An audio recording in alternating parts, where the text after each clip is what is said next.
Hey guys, welcome to the Seeds to Healing podcast. We're talking about mental health and giving tips and tricks and adding a Christian perspective. I'm Allie. I'm Ayannah. We're so excited that you're here listening to this week's episode. Hi, everybody. Welcome back to our special episode. Oh, excuse me. Oh my goodness. Dying. I was so excited I choked. I'm just kidding. But hello. Hello, guys. We're here on a Friday. How exciting. You can get us twice in 1 week. Wowzer. Don't get used to it. For those of you who don't know, I'm Ayannah. And I'm Allie. And this is Seeds to Healing. Today, we're talking about some interesting topics, I would say. I would agree. Yeah, not always team together, but Allie and I like to throw everybody for some loops. Mm-hmm. And today we're talking about empathy. And what else are we talking about, Allie? Thoughts, or the power of thoughts as it plays into empathy as well. Right. Exactly. So before we jump in, I'm going to pull up my definition of empathy just to talk about that because I always find it so interesting. And so by the Psychiatric Medical Center, they define empathy that it is shown in how much compassion and understanding we can give one another, whereas sympathy, where we kind of get those confused, is more of a feeling of pity for one another, which I think is so interesting. Very interesting and deep. And I think all too often you hear people go, oh, I'm sympathizing, or wait, no, I'm empathizing. Am I empathizing or am I sympathizing? Right. It's often confused. So I know you just said the definition, but I guess my first question for you would be, what do you think you would describe empathy as for a person? And then I guess the struggle of why people tend to mix up the two.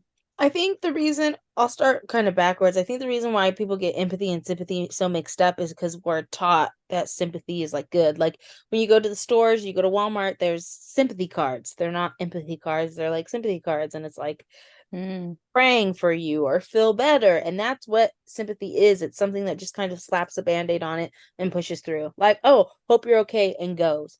And empathy is something that more so sits in the hardship with people. It's about the emotional connecting, not trauma bonding, but the emotional connection of I see what you're going through or what you're feeling, and I know that that's hard. Let me go to that deep place, connect with you, and help you come out of it. So, for example, if somebody's in the hospital, sympathy signs a get well soon card and sends some flowers, whereas empathy may go in, they may bring a dinner, they may check and make sure that you're okay. They may say, wow, like, I'm so sorry this happened to you. This is really bad. What do you need right now? Or even just sitting in that, like, this really sucks. Or this is going to be really hard. I agree with you. And I think the difficult part, the reason why people can choose or can be so sympathetic over empathetic is because it's easier. Easier to feel like we did our part, checked off our box when we like write on the card, praying for you, get well soon, and send it. Right? It's a lot easier when our friends text us that they're struggling for something, be like, man, I'm praying for you. Whether we mean it or not, it's just easier to do that than to go and be like, wow, I can see that that's really hard. Not only am I praying for you and praying with you, but like, how can I help you in this? Or checking in on them daily. Empathy needs the extra steps. And sometimes it's hard to be empathetic with people when we feel like the thing that they need that we're supposed to give empathy for is not big enough. Like everybody has their own trauma, their own struggles, their own things that are really bad. And so for Allie, what could be really bad is something like her getting in or somebody getting in a big car crash. But for me, breaking my ankle is really hard on me. And sometimes it's hard because you're like, girl, people are starving all over the world and you're having a hard time with a broken ankle, So it's just understanding, I think, that people have a hard time just being sympathetic with the fact of, as of right now, this is really bad for me. And what I need in order to climb out of this hole is for somebody to come down here, say that they see me, they can feel what I'm feeling, and that they're willing to help me get out of it. Mm-hmm. Um, Maybe we can circle back to the statement you made about like, oh, that sucks. I'll pray for you. Because I think that's really important to Yeah. talk about when it comes to the Christian community. And you probably didn't see me unless you're watching this on YouTube, but I kind of like smirked when she said that. Because I guess we can talk about it now. I guess we'll just talk about it now. Yeah. I feel like we do that all too often. Mhm. Just, full disclosure, my opinion, my observation, through what I've experienced, I would say that's the typical response. And I think Kenya kind of like alluded to it almost in her episode with dealing with grief. Yeah. That like you can't just like slap a band-aid on it and say like I'm praying for you and not be able to empathize with something like when someone loses a loved one or has really gone through a bad like a hard time, whatever it is that they think is really hard, like whether it's breaking your ankle or a bad car accident, like just saying, oh, I'll pray for you. It I don't know, I feel like it comes off condescending. Yes, it is our Christian version of sympathy. And I think not to say that there is not power in prayer or Yeah. that prayer can't be life-changing. It's just also what it's attached to. I believe in such thing as Christian sympathy, and this is it. When we just text somebody, Mm. wow, pray for you. And I have found myself guilty in the habit of somebody saying something, and I'm just like, oh, I'll be praying for you, and don't do it. So how do Mm-hmm. we take this narrative of like Christian sympathy and actually turn it into that? There's several different reasons. If you want a baby step, instead of just texting somebody that you pray for them, write the prayer down in the chat, voice memo it to them, let them know that you're actually doing it, that you're empathizing with how hard this is for them, and you want to be there with them. If you're in a place that's close enough, go visit them, check on them from time to time. If you're not, schedule phone calls or at least text message, be actively checking in with them. It's the same thing to say that faith without works is dead. And Mm-hmm. so we believe that our prayers are working. And I'm also giving you empathy by showing up and saying, hey, I know this is hard. How can I help you? Or, hey, I know this was hard and I'm going to check in next week and see if you're doing a little bit better. And I'm just connecting with you. So Mm-hmm. don't not pray for them, but take it an extra step, because just by slapping the I'll pray for you band-aid on there, most of the time when people say that, we're not, you know, I'm going to be honest. I'm be honest too. I've done it, and I actually I've done it. We in there together. Yeah. But I've had to, I don't want to use the word train, but I think it was almost like train myself to, if I was going to text it or say it in a comment or whatever, I was literally going to stop and pause, take a moment, say the prayer, and then write it and send it to the person. Mhm. Or I mean, write the response saying I'm praying for you and send it to the person. And or after I post it or send it, I'll say a prayer almost Right. immediately so that, it doesn't go forgotten and it doesn't just become something that you just say to hopefully make someone feel better Mhm. during a hard time, because honestly that, like you said, that's not sympathizing for a person. That's, I mean, empathizing for a person, that's just sympathizing for them.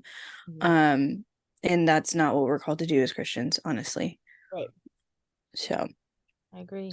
yeah, I don't know how we got there. I wasn't expecting to go, that's not what we talked about in pre-show. At all. Um, I think another thing that stood out to me, kind of a little caveat, and maybe we could do an episode on it. And you, if you don't want to answer it now, because it would, I think it'll kind of go tangential possibly, but you said trauma bonding, and I was wondering if like you could Yes. explain that. So sometimes I think people get empathizing and trauma bonding mistaken, and we can do a whole deep dive on this, but a short thing is trauma bonding is when you find somebody who's been through either the same traumatic thing as you or an equally traumatic thing as you, and you trauma bond over it. I've done this with a coworker, a couple of coworkers. We laugh about it now because we're both in the mental health stage, but we worked at a very toxic job together, and it was toxic, and we are going through it together. We're trauma bonding together because we're in the same thing together. And then when we Mm-hmm. get out, every time we meet up, we end up talking about the same past trauma. At least it comes up at least once or twice, always Mm-hmm. back. And so the trauma bonding is when you're bonding over I went through this. I went through this too. And this is where we're bonding, where empathy isn't about bonding over going through the same thing. And it's like, hey, I'm going through this. And the other person says, hey, I see that you're going through this and I can see that it's hard and I'm Mm-hmm. sorry. And I'm going to come acknowledge your feelings and to help you out of it, right? The ability to sit and move, whereas trauma bonding is, I've been through this too. Let's sit in this and become friends and become besties because we've been through the same thing. And then we're just Mm-hmm. talking this trauma circle all around. Mm-hmm. That's all you talk about. Mm-hmm. It's a great explanation, eh? Thanks. Um, and I think it tied in well. Mm-hmm. And if you guys want to hear more about trauma bonding, we could literally do a whole episode on it. Yeah. I'll try not to cry, but like Okay. just kidding. Um, what the just so you know. Okay, anyways. Yeah, so I'm trying to remember some of the pre-show questions that I'd asked you when we were talking about it. When it came to empathy and sympathy, I think one of the questions that I had asked was, um, but I guess you kind of already answered it, like what makes it challenging for people. Mm, But I guess you could kind of elaborate on those because there are people who are able to, like I would consider you and I, mm, more in inclined to be more empathetic, mm. just by nature and also by career. Right. But there are people that really are on the other spectrum, the other side, who really struggle with empathy. And I'm curious to hear what you think influences that. Yeah, I think that empathy is such an interesting thing because some people are really good at it and some people really have to work to be empathetic. Like to tell somebody I see you and that hurts and it actually come from a genuine spot is really difficult for some people. And I think it can be difficult. Some of the things we talked about is your family history. If you Mm-hmm, come from a family who's like bury your emotions, then it's going to be hard for you to be empathetic because sympathy runs over the emotions where empathy you have to tap into it to be mm, able to look that person in the eye and say I understand that this hurts and that's hard, right? mm-hmm, um mm-hmm, and whereas sympathy just kind of slides right over it and is like I'm so sorry but could be worse, or I'm sorry, here's go get a Starbucks and be better, so like it's empathy you really have to tap in. And if people are having a hard time understanding or even diving a little bit deep into your emotions, it's going to be difficult. Like if you, anytime you feel sad, you shut it off, you're not going to be empathetic. Not to say mm, you need to be sad all the time, but if you haven't felt, I know several people who break up with people and they for like, oh, I don't know what heartbreak is. I just go. It's actually mm. that they're just shutting down, which is a whole nother topic. Just shutting down that emotion, right? Pushing it under. Yeah. So if their best friend lost their husband to death, they Mm-hmm, are going to have a hard time empathizing there, and they could be like, wow, I see that you're sad, that really sucks, but they're going to have a hard time being around that person when they're sad. They're going to have a hard time trying to help them get out of it because it'll pull on your sadness, right? mm-hmm, If I am going through a loss and grieving and I connect with somebody who has gone through a loss and grieving and they're being empathetic to me, it's going to pull on the grieving to be, it's almost like your emotions not knocking on you and be like, hey, remember what this felt like? mm-hmm, Acknowledge that this is hard and mm-hmm, sit there with them for a moment before moving forward.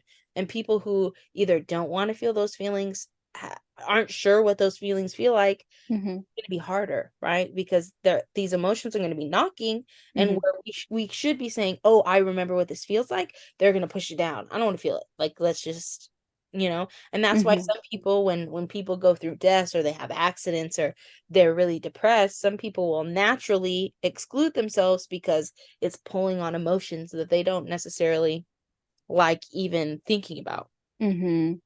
Yeah. And I think that's where you'll start seeing friction in relationships. Mm-hmm. Not just like, I don't just mean like intimate relationships. I mean, like even in friendships as well. Like you'll see friction in that area when you're with somebody or have someone in your life that's less empathetic or someone who's more empathetic, right? Because it makes you guys kind of like make each other uncomfortable Mm-hmm. essentially, and so you have to be able to communicate these things and be able to identify these things. Like it's not a bad thing if you feel all the feels or if you're more sensitive, I don't really believe in being more sensitive. I just think you're able to identify your emotions and are Yeah. highly empathetic. Yeah. Um, but yeah, I think that's a really great example. And one thing that came to mind when you were talking was, if you were to just put it into perspective, it would look a little something like, if someone who's not able to empathize, it's almost like someone who you go through a really bad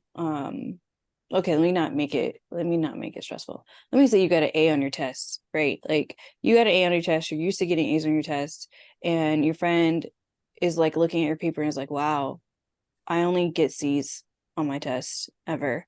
And Right. so they're not able to ever really know what it feels like to succeed in getting an A.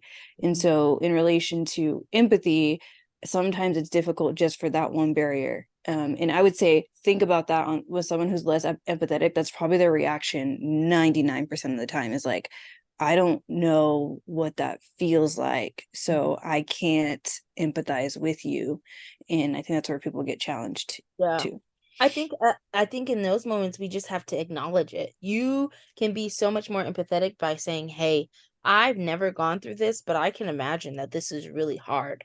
What Mm, and that's what comes off more genuine and more of the empathy of, I don't have this emotion it's fair. knocking on my door. It might be, but I have no idea what it is. Right. Yeah. But what I can say is that I can see that this is hard because of the relationship that we have with people, and or Mm, the idea that we have with for humanity. For some people, it's a lot easier to be um empathetic with people that we know, and it's a lot hmm harder to be empathetic that we don't know. And it's the same thing there when we look at homeless individuals without homes on the streets.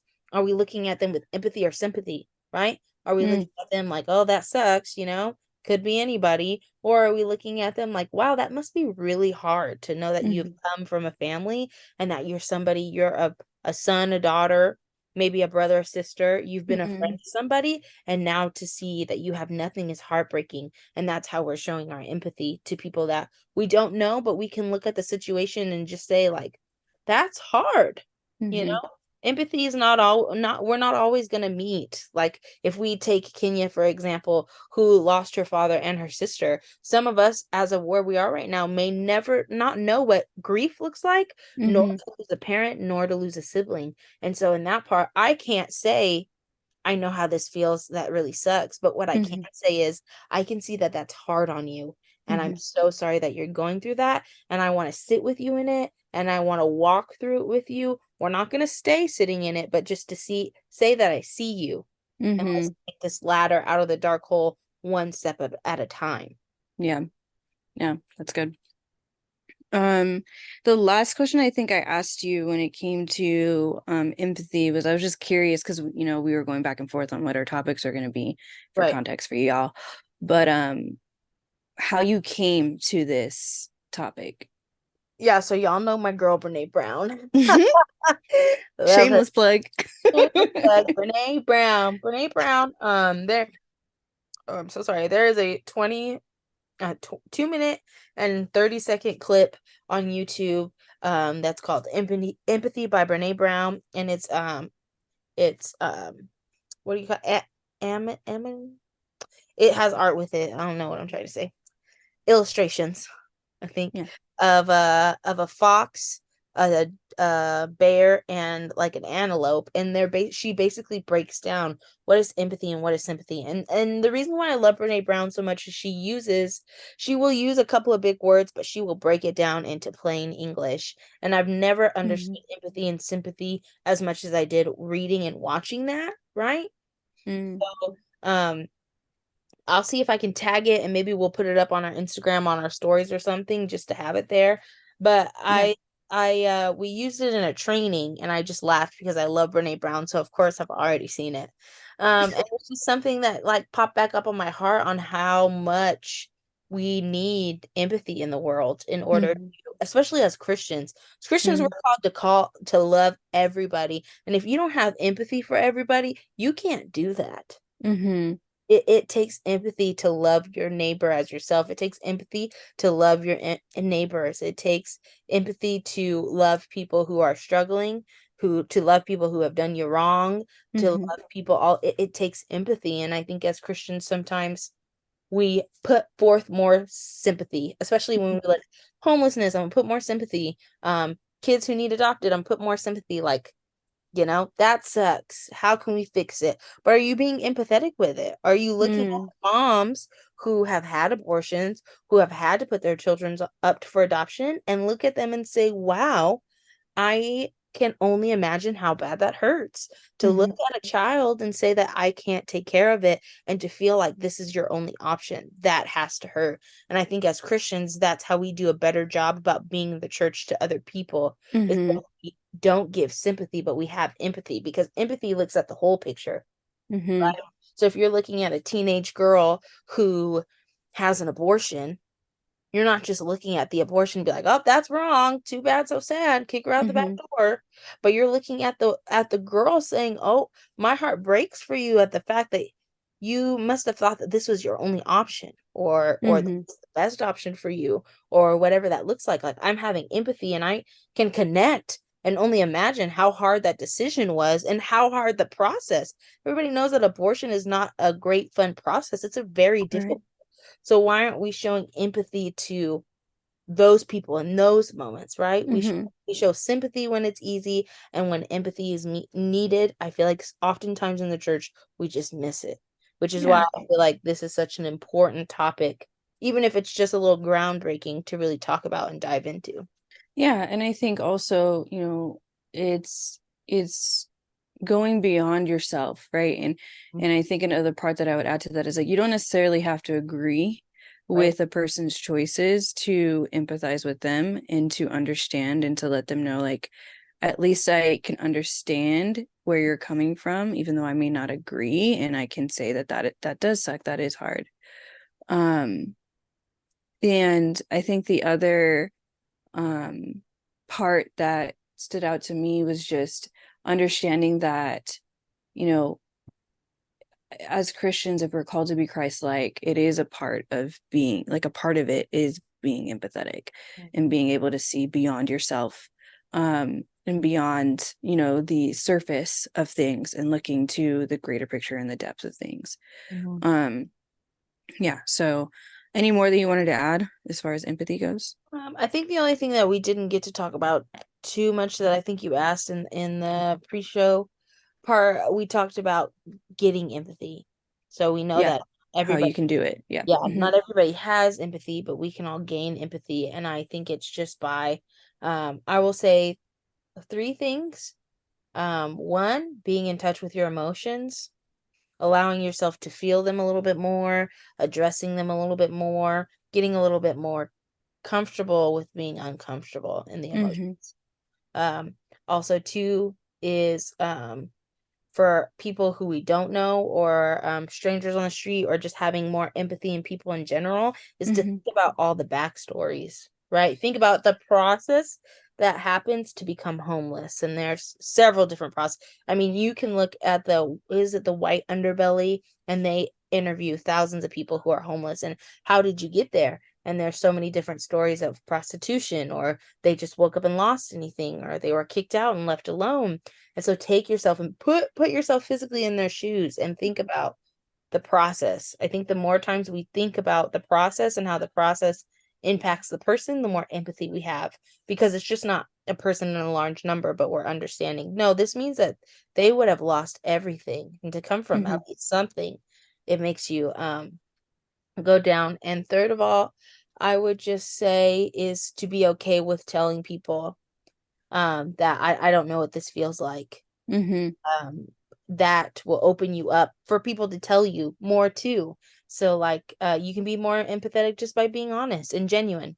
I don't know what this feels like, but I can see that this is hard for you and I want to help Hmm. you XYZ. And even that goes a long way, more so than just saying get well soon. Right. Mhm. Right. No, that's great. And I don't know how much time we have. We might have to break in a little bit, if this goes longer, my portion. But I wanted to tie in, because if you listen carefully to, A's responses and you hear how you can foster empathy, how empathy is created, and connecting to your emotions is, the foundation to allowing you to be empathetic or more empathetic. um, you could really connect it back to the start of how you're able to identify what you're feeling, and that I believe is your thought process, right? Your ability to think and identify is important. And the topic that I felt was also important to include is understanding the power of your thoughts, right? If you're able to change your thinking and essentially change your perspective Mm-hmm. on how you're seeing things, rather than saying things, like a perfect example of that is, rather than saying to someone, oh, hope you get well soon, and being, almost nonchalant about it, taking a minute to pause and say, well, that's very nonchalant. How could I let somebody know that I care a little bit more? Mm-hmm. Well, let me tell them that, like, I feel for them, or I can see that this is difficult for you. And it could be something as simple as shifting what you're saying, but also really just taking a minute to really assess your perspective on things, and really be honest with yourself, and ask, am I thinking very concrete, or Mm-hmm. am I thinking more abstract? Because I think people who are able to think more abstract tend to be more empathetic, because they can see, like you said earlier, the greater picture of something, and or more, or depth, and more in depth to a situation than just the surface response. Yeah, I agree. Nail on the head. What do you think are ways to, I think sometimes we're in a world where we're going so fast. So Mm-hmm. for people who want to be able to slow down and really think about things, what are some things that you think can be helpful? It's a great question. I'm probably the perfect person to ask that, because I'm always going. Yes. One thing that I had to really learn to do, and I'm still learning it, literally still working on it, is giving myself a moment to pause in moments where I'm feeling a lot, or just, feeling uncomfortable with whatever emotion that I'm going through, or situation that I'm going through, in trying to put a word to it. Mm. I'm outside of being a therapist and inside of a therapy session, I'm really big on, if you can identify it, if you can label it, you can move through it. And you can, if you have to, learn to rationalize it, or learn to empathize. And, so I would say, one, pausing. Another big thing that I was having to learn was allowing myself the time to process, and not just stuffing, or making myself so busy that I'm suppressing or avoiding, Mhm. um, but paying attention to, where my mind's at, where my body's at, and being able to say, you know what, like, this is feeling very overwhelming for me. Let me give myself a day to really just, whether it's chill out, or, relax, or I've had to do it a lot in conversations that were provoking a lot of emotion for me, that I was empathizing almost too much. I had to say, you know what, I got to respond to this tomorrow. And I got to give myself some time to really process, allowing myself to think about what I wanted to say, rather than just, blurting something out. So I think pausing, and then allowing yourself to process, and sitting with the emotion, I think, would be the third thing, because I think that's what makes it difficult and or overwhelming, right? So if you're too empathetic, you tend to get overwhelmed by the emotion. So pausing would help in that area. But if you're not as empathetic, or being able to sit with the emotion might be uncomfortable, but it will eventually help you to become more empathetic. Yeah, I agree. That's good. That's good. Who would have known? Yep. Thoughts are so important. I know. I mean, I feel like they're so powerful. And that's why I wanted to touch on it, because I think we undermine the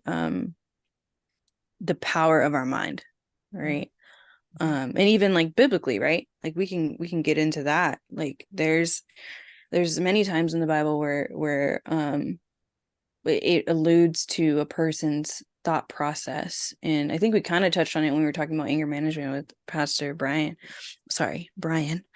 And how, it says in the Bible where it's like God has given you the spirit of, was it peace and not of fear, and he's given you peace, love, and a sound mind.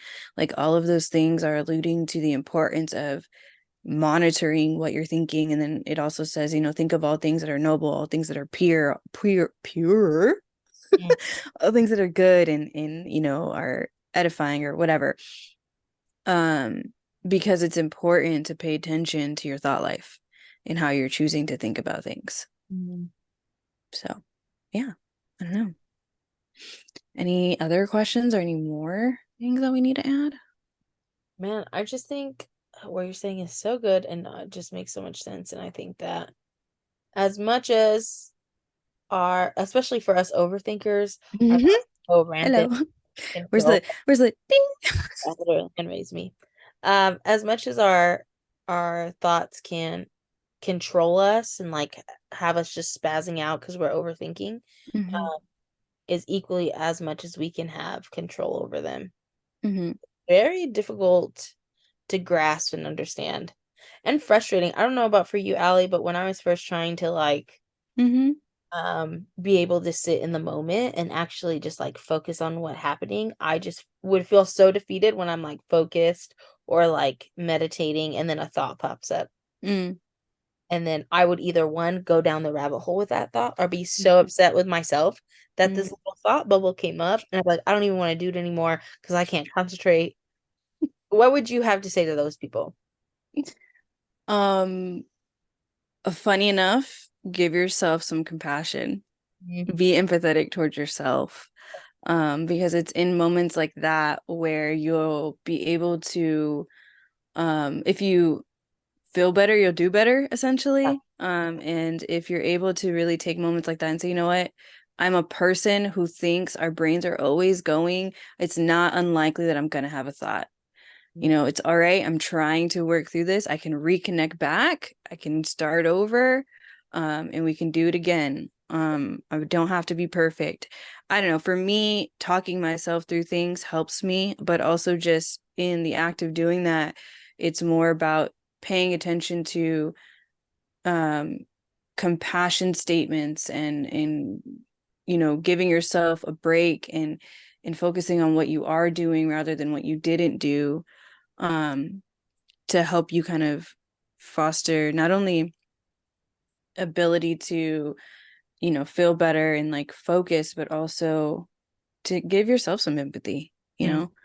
Um, and I think it helps you in the long run to feel less stuck, to feel less discouraged, because when you do focus on what, the negative versus the positive, essentially, you are leaving room for you to be less empathetic, less compassionate, and to feel more stuck and unable to think healthier. Yeah, I agree. That's good, Allie. Thanks. I learned a little something, That's my little church bell when you need it. something. Yeah, so um I don't know if you have any more questions or any other thoughts, any Well, other biblical applications. I don't know. and just let the Lord bless you. Let them I use you. let him use ya. I just have one thing. I don't know if you remember this song. It was an old Christian song, and it was like Jesus love you, yes I do. Or Jesus loves me, yes, yes he it, does. it was the one that was like break my heart for what breaks yours. Like, Oh, yes. rage or something. Yeah, I just feel like that's what empathy is. For Christian, Yeah. you're not a Christian, you may not feel the same. If you are a Christian, it's just allowing another part of empathy, allowing God to break his heart for what breaks yours. So maybe that's where you start. It's just like, Mm. Lord, teach me how to be empathetic. Allow my heart to break for what breaks yours.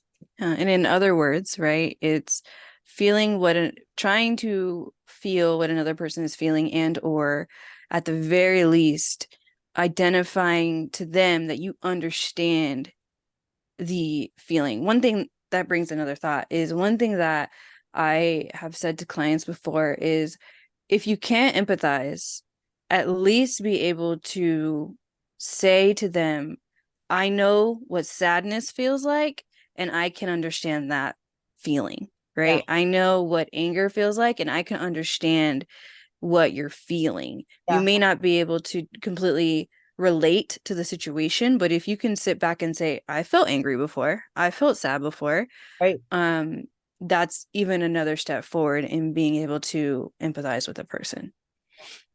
That's good, Allie. Yeah.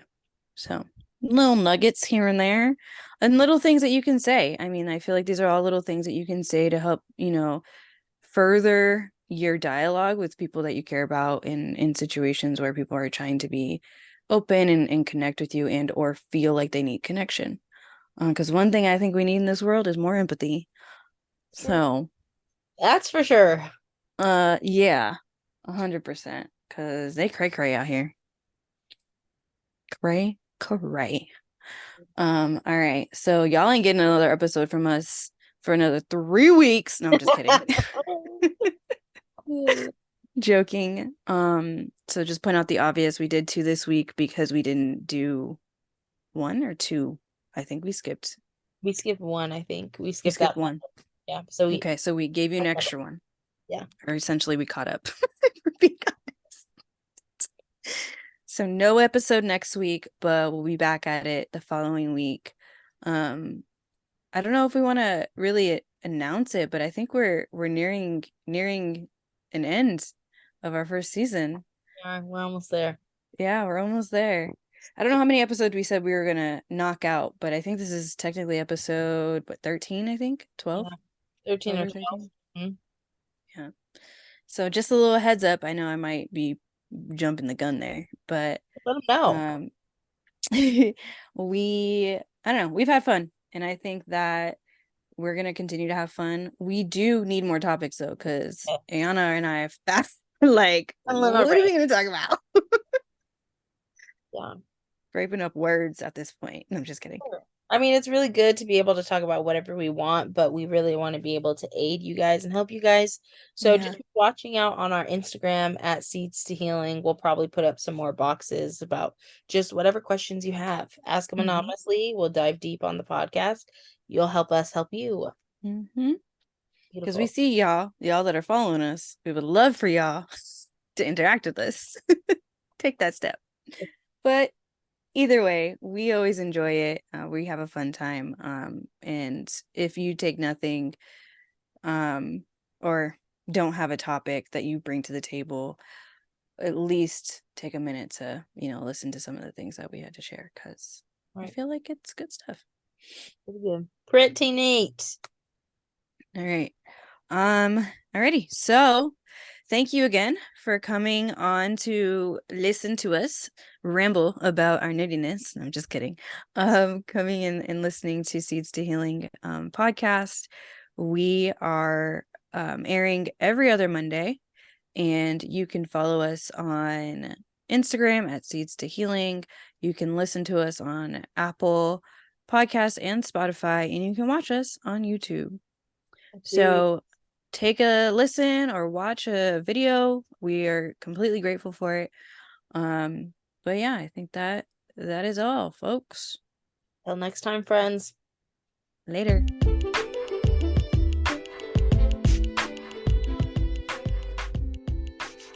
Thank you guys so much for joining today's episode. We hope you enjoyed it as much as we enjoyed recording it. We are going to be dropping episodes every other Monday, so tune in. Yeah, guys, thank you so much. If you'd like to follow us, you can follow us on Instagram at Seeds to Healing. And also go ahead and jump over to YouTube and subscribe to our channel, Seeds to Healing, as well. Yep. Bye. Bye.